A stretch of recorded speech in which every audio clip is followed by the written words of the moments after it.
ดอมรัฐเลขาธิการอนุรัฐเลขาธิการหนึ่งสหการีទាំងអស់នៃក្រសួងអភិវឌ្ឍជនបទអាដាមអ៊ុំរាត្រីអភិបាលនៃគណៈអភិបាលខេត្តបន្ទាយមានជ័យអាដាមសមាជិកក្រុមប្រឹក្សាខេត្តអាដាមក្លោកនួយអភិបាលរងខេត្តនិងជាប្រធានក្រុមការងារបច្ចេកទេសវិស័យផ្គត់ផ្គង់ទឹកស្អាតនិងអនាម័យជនបទលោកស្រីប្រធានសមាជិកក្រុមប្រឹក្សាស្រុកលោកស្រីអភិបាលរងស្រុកស្វាយជែកលោក Janice Emmanuel Ginting នាយកប្រចាំប្រទេសនៃអង្គការទស្សនពិភពលោកអន្តរជាតិនិងសហការី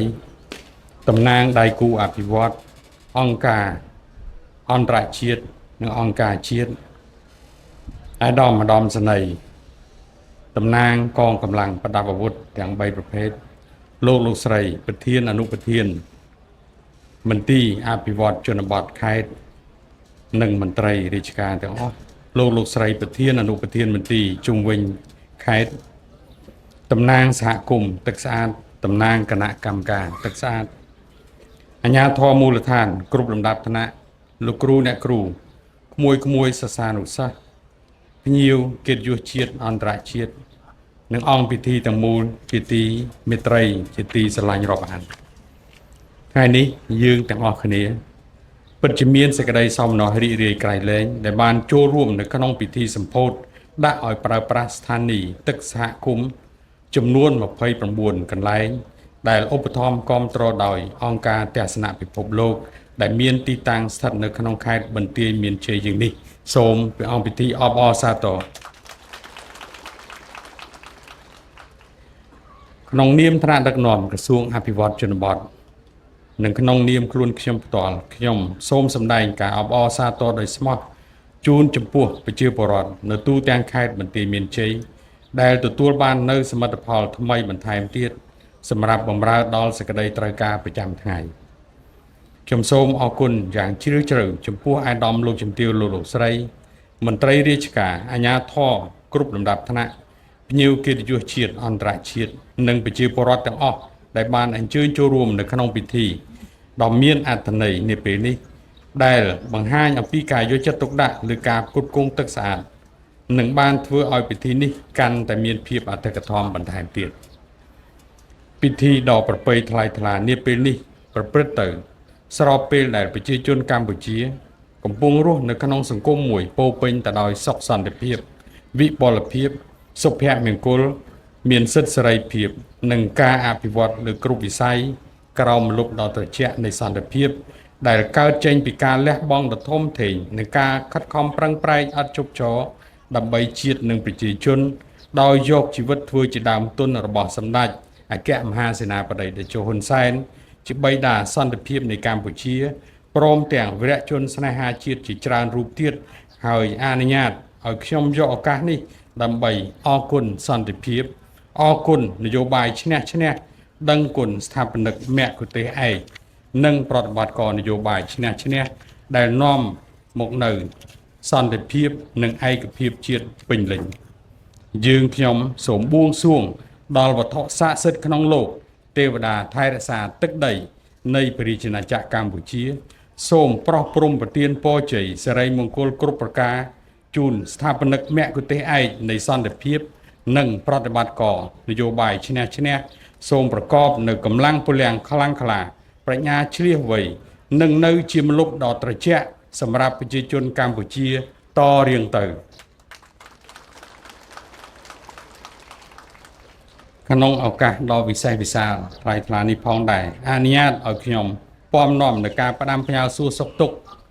ប្រកបដោយមនោសញ្ចេតនាស្រឡាញ់និងនឹករលឹកយ៉ាងជ្រាលជ្រៅព្រមទាំងពោសពសាធុការពីសំណាក់សម្ដេចអគ្គមហាសេនាបតីតេជោហ៊ុនសែនប្រធានព្រឹទ្ធសភានិងជាប្រធានឧត្តមប្រឹក្សាផ្ទាល់ព្រះមហាក្សត្រសម្ដេចគតិព្រឹទ្ធបណ្ឌិតប៊ុនរ៉ានីហ៊ុនសែនប្រធានកាកបាទក្រហមកម្ពុជាសម្ដេចមហាបវរធិបតីហ៊ុនម៉ាណែតនាយករដ្ឋមន្ត្រីនៃព្រះរាជាណាចក្រកម្ពុជា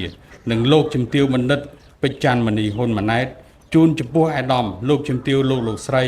និងបងប្អូនប្រជាពលរដ្ឋទាំងអស់ដែលបានចូលរួមនៅក្នុងពិធីនាថ្ងៃនេះយោងតាមរបាយការណ៍ទាំងឡាយរបស់អាដាមអភិបាលខេត្តអភិបាលស្រុកតំណាងគណៈកម្មការទឹកស្អាតតំណាងសហគមន៍និងតំណាងអង្គការដៃគូអំពីការអភិវឌ្ឍនិងសមិទ្ធផលរីកចម្រើនរបស់សហគមន៍ភូមិឃុំស្រុកនិងខេត្តដ៏គួរជាទីមោទនៈហើយដែលខ្ញុំសូមយកឱកាសនេះសម្ដែងនៅការកោតសរសើរដោយស្មោះនិងវាយតម្លៃខ្ពស់ចំពោះសមិទ្ធផលនានាដែលសហគមន៍ភូមិឃុំស្រុកនិងខេត្តមន្ទីរមានជ័យសម្រាប់បាននាពេលកន្លងមកលើគ្រប់វិស័យដែលបានធ្វើឲ្យកម្រិតជីវភាពរស់នៅរបស់ប្រជាពលរដ្ឋកាន់តែមានភាពប្រសើរឡើងជាលំដាប់ជាពិសេសការលើកកម្ពស់លក្ខខណ្ឌនៃការរស់នៅ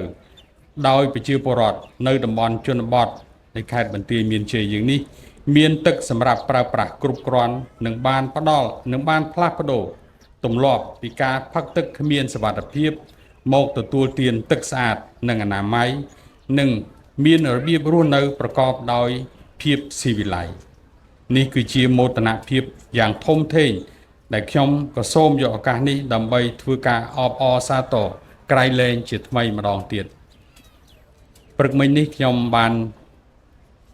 ចូលរួមទៅពិនិត្យទីតាំងស្ថានីយ៍ទឹកស្អាតកាត់ខ្សែបូសម្ពោធដាក់ប្រើប្រាស់នេះហើយនឹងព្រមទាំងមកពិនិត្យពិព័រណ៍នានាដែលមានតាំងបង្ហាញនៅក្នុងពិធីនេះគឺធ្វើឲ្យខ្ញុំមានការរំភើបខ្លាំងណាស់បាទព្រោះថាមិននឹកស្មានថានៅទីតាំងភូមិឃុំរបស់យើងតែនៅតំបន់ជនបទដែលដាច់ស្រយាលមានសភាពរស់នៅស្ថានភាពនៃការកែលម្អលក្ខខណ្ឌនៃការរស់នៅនេះមានកម្រិតខ្ពស់ល្អដូច្នេះទេខ្ញុំពិតជាមានហៅថាសេចក្តីរីករាយហើយនឹងបដិញ្ញាចិត្តជាមួយមន្ត្រីរាជការនៃក្រសួងអភិវឌ្ឍជនបទក្រោមការដឹកនាំដ៏ឈ្លាសវៃប្រកបដោយគតិបណ្ឌិត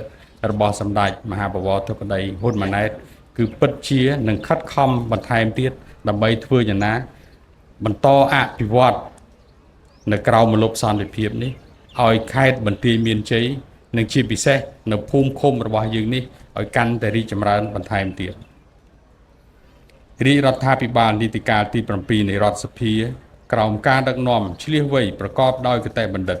និងចក្ខុវិស័យច្បាស់លាស់របស់សម្ដេចមហាបវរធិបតីហ៊ុនម៉ាណែតបានដាក់ចេញនូវកម្មវិធីនយោបាយសម្រាប់ការកសាងនិងការពារមាតុភូមិឆ្នាំ2023-2028ក្នុងគោលដៅបន្តបេសកកម្មជាប្រវត្តិសាស្ត្រពីរាជរដ្ឋាភិបាលនីតិកាលទី6និងបន្តកសាងកម្ពុជាប្រកបដោយសុខសន្តិភាពឯករាជ្យនិងមានការអភិវឌ្ឍរាជរដ្ឋាភិបាលនីតិកាលថ្មីបានដាក់ចេញនូវយុទ្ធសាស្ត្របញ្ចកោណដំណាក់កាលទី1ដែលមានបាវចនាចំនួន5គឺកំណើនការងារសមត្ថភាពប្រសិទ្ធភាពនិងចីរភាពដែលបានកំណត់យកវិស័យអាទិភាពគន្លឹះចំនួន5រួមមានមនុស្សផ្លូវទឹកភ្លើងនិងបច្ចេកវិទ្យា Digital ក្នុងគោលដៅប្រែក្លាយកម្ពុជាទៅជាប្រទេសដែលមានប្រាក់ចំណូលមធ្យមកម្រិតខ្ពស់នៅឆ្នាំ2030និងជាប្រទេសដែលមានប្រាក់ចំណូលខ្ពស់នៅឆ្នាំ2050រាជរដ្ឋាភិបាលក្រោមការដឹកនាំរបស់សម្ដេចធិបតីបានបន្តដើរលើមាគ៌ាដ៏ត្រឹមត្រូវនិងសម្រេចបាននូវសមិទ្ធផលធំនិងលេចធ្លោគួរឲ្យកត់សម្គាល់ទាំងផ្នែកសេដ្ឋកិច្ចនិងសង្គមគិច្ចពិសេសការថែរក្សាបាននៅសុខសន្តិភាពនិងរក្សាលំនឹងម៉ាក្រូសេដ្ឋកិច្ចដោយមានអត្រាកំណើនសេដ្ឋកិច្ចខ្ពស់ដែលបានចូលរួមចំណែកក្នុងការកាត់បន្ថយភាពក្រីក្ររបស់ប្រជាជនជាលំដាប់អាដាមលោកជំទាវលោកស្រីមន្ត្រីរាជការភ្ញៀវកិត្តិយសជាតិអន្តរជាតិបងប្អូននិងអង្គពិធីទាំងមូលជាទីមេត្រីក្រសួងអភិវឌ្ឍជនបទដែលជាសេនាធិការមួយដ៏សំខាន់របស់រាជរដ្ឋាភិបាលបានកំណត់ចក្ខុវិស័យគោលនយោបាយបេសកកម្មនិងយុទ្ធសាស្ត្រគន្លឹះមួយចំនួនសម្រាប់រយៈពេល5ឆ្នាំបន្ត2024-2028និងរៀបចំ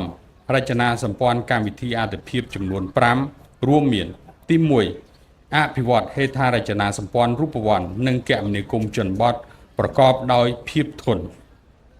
ខ្ញុំយកឱកាសនេះសូមជម្រាបជូនមិញអាដាមអភិបាលនៃគណៈបាលខេត្តលោកក៏បានជម្រាបជូនផងដែរថាកន្លងមកយើងមានការអភិវឌ្ឍជាច្រើនហើយជាពិសេសការស្ថាបនាផ្លូវនៅតំបន់ជនបទយើងនេះពីមុនមកយើងបានដឹងហើយថាពីភ្នំពេញមកដល់ទីតាំងយើងនេះប្រហែលជាប្រើប្រាស់រយៈពេលច្រើនថ្ងៃណាស់តម្រាំតែមកដល់ហើយលើសពីនេះទៀតមានអសន្តិសុខមានបញ្ហាជាច្រើនដែលបង្កការលំបាកតែបច្ចុប្បន្ននេះគឺអត់ទេផ្លូវនៅទូទាំងប្រទេសរបស់យើងបើគិតតែផ្លូវអភិវឌ្ឍជនបទយើងមានជាង 50,000 គីឡូម៉ែត្ររួចហើយតភ្ជាប់ទៅគ្រប់ភូមិទាំងអស់មិនមានភូមិណាដាច់ស្រយាលដែលមិនអាចទៅដល់នោះទេហើយក្រៅពីនេះគឺយើងកំពុងតែខិតខំលើកកម្រិតគុណភាពផ្លូវពីផ្លូវដីផ្លូវក្រាលគ្រោះនេះឲ្យទៅជាផ្លូវដែលធន់ជាមួយនឹងការប្រែប្រួលអាកាសធាតុពោលគឺឲ្យคล้ายទៅជាផ្លូវក្រាលកៅស៊ូនិងក្រាលបេតុងផងដែរដែលអាចប្រើប្រាស់បានគ្រប់រដូវកាលអញ្ចឹងកសិករយើងមិនពិបាកនឹងការដឹកចេញចូលនៅកសិផលរបស់ខ្លួនទៅទីផ្សារហើយបងប្អូនយើងក៏មិនពិបាកនៅក្នុងការទៅទទួលយកសេវាសង្គមនានាសេវាសាធារណៈនានាហើយក្មួយសិស្សានុសិស្សក៏មិនពិបាកនឹងដើរទៅរៀនទៀតដែរហើយអ្នកជំងឺផ្សេងក៏មិនពិបាកទៅនឹងពិនិត្យជំងឺព្រោះយើងក៏មានមជ្ឈមណ្ឌលមណ្ឌលសុខភាពមានមន្ទីរពេទ្យបង្អែកមានមន្ទីរពេទ្យធំជាច្រើនថែមទៀតផងបាទដូច្នេះគឺគិតថាទៅថ្ងៃអនាគតគឺយើងមិនខ្វះប្រើប្រាស់ទេហើយបាញ់មិញក៏សូមបញ្ជាក់បន្ថែមពីលើប្រសាសន៍របស់អាយដាមអភិបាលនៃគណៈបាលខេត្តគឺនៅខេត្តបន្ទាយមានជ័យយើងនេះក្រសួងអភិវឌ្ឍជនបទនិងអនុវត្តស្ថាបនាលើកកម្រិតគុណភាពផ្លូវក្រាលកៅស៊ូនិងក្រាលបេតុងនេះមានចំនួនជិត500តែយើងថាលេខមូល500គីឡូម៉ែត្រ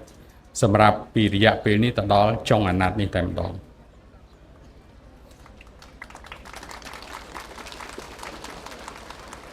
កម្មវិធីអាទិភាពទី2លើកកម្ពស់ការទទួលបានទឹកស្អាត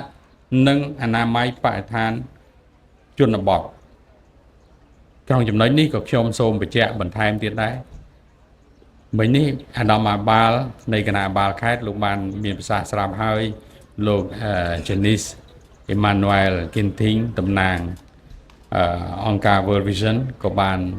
មានប្រសាសន៍ដែរគឺយើងបានគ្រោងឲ្យថាបន្ទាប់ពីថ្ងៃពិធីនេះ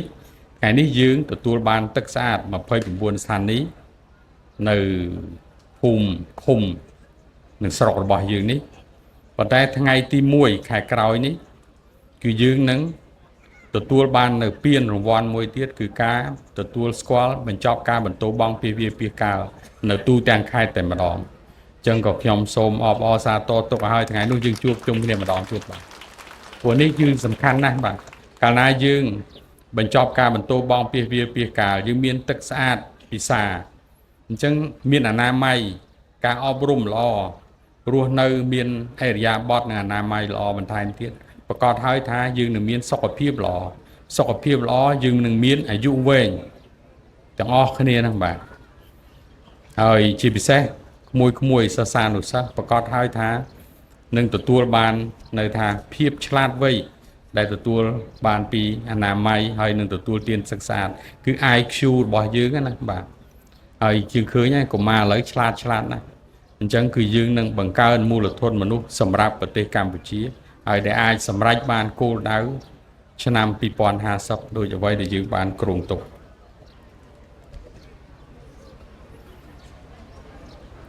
កម្មវិធីទី3អភិវឌ្ឍសហគមន៍ជនបទ Digital និងចលនាភូមិគំរូនិងទី4គឺធ្វើពិពិធកម្មសេដ្ឋកិច្ចជនបទទី5ពង្រឹងស្ថាប័ននិងអភិបាលកិច្ច Digital ដែលមានគោលបំណងធំ3គឺទី1បង្កើនប្រាក់ចំណូលគ្រួសារនៅជនបទឲ្យមានជីវភាពសមរម្យនិងប្រកបដោយចីរភាពតាមរយៈការអភិវឌ្ឍហេដ្ឋារចនាសម្ព័ន្ធរូបវន្តការបណ្ដុះបណ្ដាលជំនាញអាជីព ការបង្កើតការងារនិងមុខរបរសមស្របការអភិវឌ្ឍនិងអភិរក្សជនជាតិដើមភាគតិចការបណ្ដុះបណ្ដាលគំនិតនិវានុវត្តន៍និងការប្រកួតប្រជែងផលិតកម្មទី2បង្កើនសុខុមាលភាពគ្រួសារនៅជនបទឲ្យមានសុខភាពល្អនិងរស់នៅក្នុងបរិស្ថានដែលមានអនាម័យស្អាតតាមរយៈការផ្គត់ផ្គង់ទឹកស្អាតនិងអនាម័យជនបទការអប់រំសុខភាពការសម្អាតដើម្បីគាំទ្រដល់សុខភាពប្រជាជននៅតំបន់ជនបទនិងទី3ការអប់រំសិលធម៌និងគុណធម៌ឲ្យคล้ายទៅជាពលរដ្ឋល្អតាមរយៈការអភិវឌ្ឍភូមិគំរូដែលជាមូលដ្ឋានគ្រឹះនៃការពង្រឹងមូលធនមនុស្សសំទោសប្រកបដោយធម៌ពលដើម្បីចូលរួមអភិវឌ្ឍប្រទេសកម្ពុជាឲ្យរីកចម្រើនបានយ៉ាងឆាប់រហ័សសូមបញ្ជាក់ដែរថាកិច្ចការដែលយើងកំពុងរៀបចំបន្តនេះទន្ទឹមជាមួយនឹងការចូលរួមនៅក្នុងការអភិវឌ្ឍប្រទេសកម្ពុជាយើងទាំងមូលតាមរយៈចក្ខុវិស័យ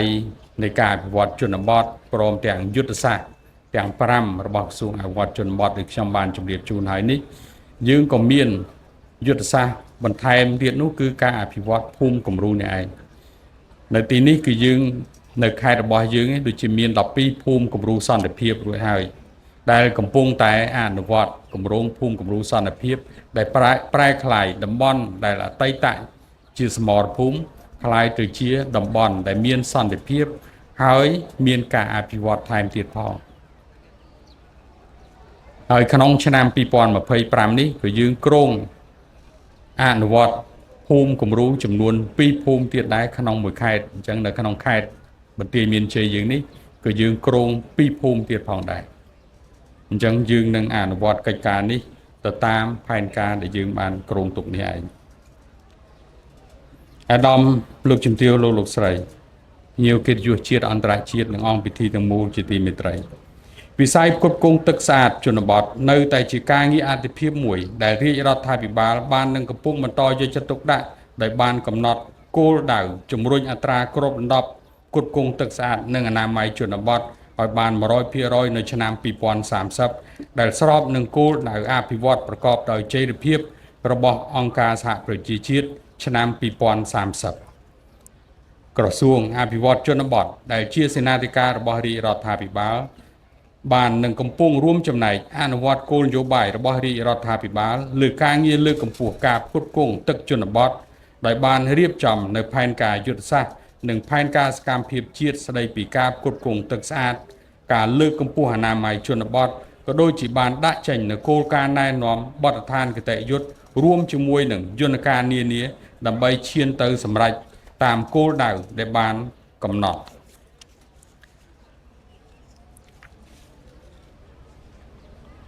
ទន្ទឹមនេះក្រសួងអភិវឌ្ឍជនបទបាននឹងបន្តជំរុញនិងពង្រឹងកិច្ចសហប្រតិបត្តិការជាមួយដៃគូអភិវឌ្ឍអង្គការមិនមែនរដ្ឋាភិបាលជាតិនិងអន្តរជាតិលើការជំរុញការងារផ្គត់ផ្គង់ទឹកនៅជនបទជាក់ស្ដែងអង្គការទស្សនពិភពលោក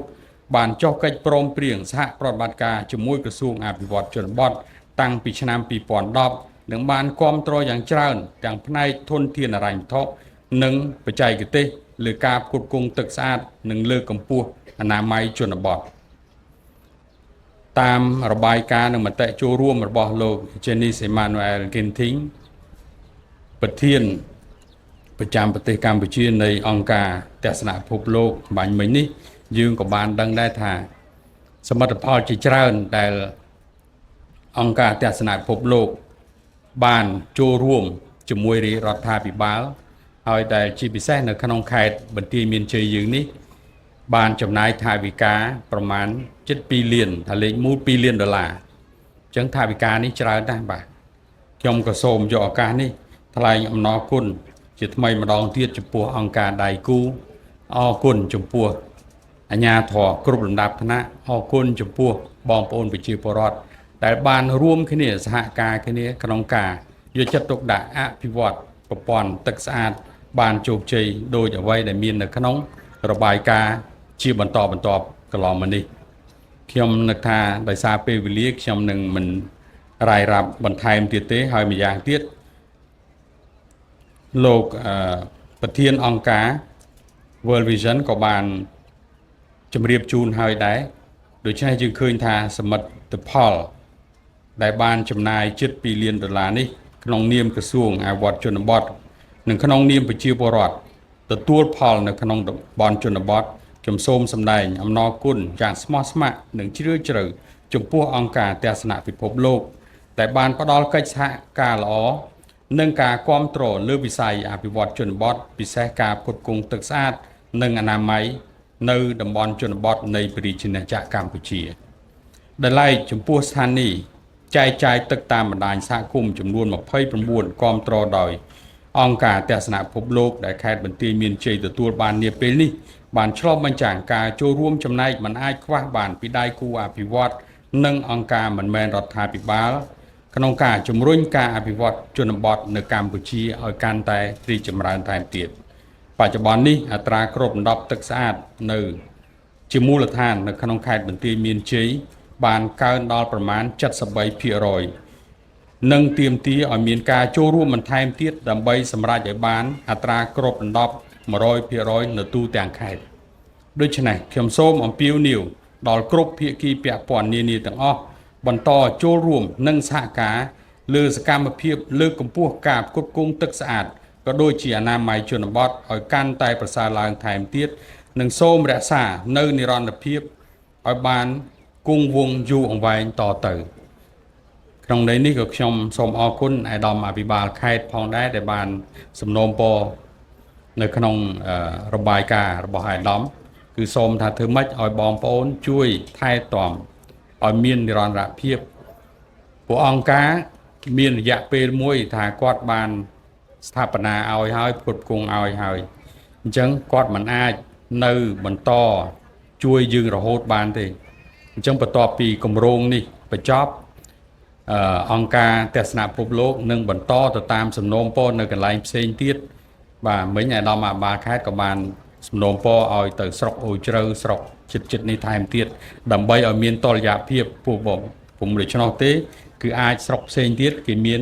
ហៅថាការចំណែនថាម៉េចក៏ស្រឡាញ់តែស្រុកណាមួយតែតាមពិតអត់ទេយើងត្រូវធ្វើទូទាំងប្រទេសហើយឲ្យបងប្អូនទាំងអស់មិនប្រកាន់ថាបងប្អូនស្រុកណាល្អជាងស្រុកណាទេគឺសុទ្ធតែប្រជាជនកម្ពុជាយើងទាំងអស់ហើយខ្ញុំក្នុងនាម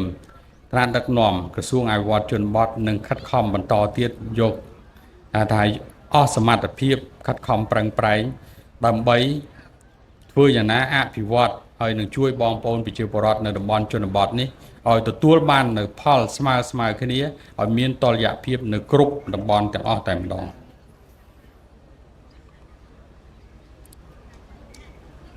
ជាថ្មីម្ដងទៀតក្នុងនាមក្រសួងអភិវឌ្ឍជនបទនិងក្នុងនាមរូបខ្ញុំផ្ទាល់ខ្ញុំសូមថ្លែងអំណរគុណសូមកោតសរសើរចំពោះការជួយឧបត្ថម្ភនិងសហប្រតិបត្តិការពីសប្បុរសជនដៃគូអភិវឌ្ឍនានាក៏ដូចជាវិស័យឯកជនជាពិសេសការចូលរួមយ៉ាងសកម្មរបស់បងប្អូនប្រជាពលរដ្ឋក្នុងការធ្វើឲ្យវិស័យផ្គត់ផ្គង់ទឹកស្អាតในជនបទកាន់តែប្រសើរឡើងជាទីបញ្ចប់ខ្ញុំសូមជូនពរអាយដាមលោកជំទាវលោកស្រីបងប្អូនប្រជាពលរដ្ឋទាំងអស់ដែលមានវត្តមាននៅក្នុងឱកាសនេះសូមបានជួបប្រទះតែនឹងពុទ្ធពរទាំង4ប្រការគឺអាយុវណ្ណៈសុខៈនិងពលៈកំបីគ្លៀងគ្លាតឡើយនិងសូមប្រកាសដាក់ឲ្យប្រើប្រាស់នៅស្ថានីយ៍ទឹកសហគមន៍ទាំង29កន្លែងដែលគាំទ្រនិងសាងសង់ជួសជុលដោយអង្គការទស្សនពិភពលោកអន្តរជាតិប្រចាំនៅកម្ពុជាចាប់ពីពេលនេះតទៅសូមអរគុណ